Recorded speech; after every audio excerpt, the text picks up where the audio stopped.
Ауру фильмі шашты тықылату арқылы танымал болып жатыр. Бірақ трейлерде фильмді қызықты ететін көптеген сәттер бар. Соған орай біз аурудың әр кадрын кесіп талдау жасайтын боламыз. Бісміллә.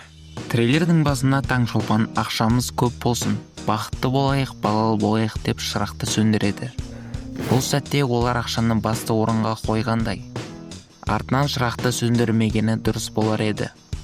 Әрі қарай өтсек бақытты да, балалы да болмай жатқанын көреміз.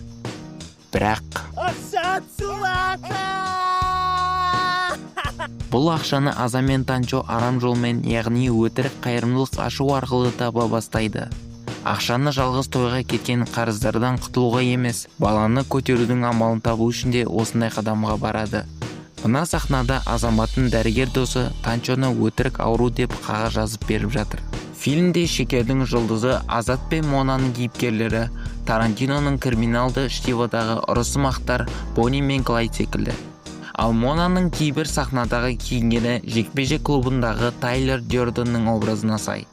Мына ақша жинайтын қораптың сыртындағы ертіс банкқа назар аударсақ, фильмнің сценаристі павлодарлық Алдияр Жапархан ертіс футбол клубының бюджетіне ақша жинап жатыр ау шамасы. Меніңше киноның соңында сол тағы да Тарантиноның бір кездері Голливудта фильмдегідей қанға толы шайқас болады. Уайымдамаңыздар, постерге қарасақ фильмнің соңында Азамат пен Таңшолпан тірі қалады. Ал жүректен жүрекке фонды берген тасы бұл әрине оңтүстік Кореяның шедеврі Паразиттер фильміне сілтеме. Ол жүрек тас та фильмде өзіне сай міндетін атқармақ.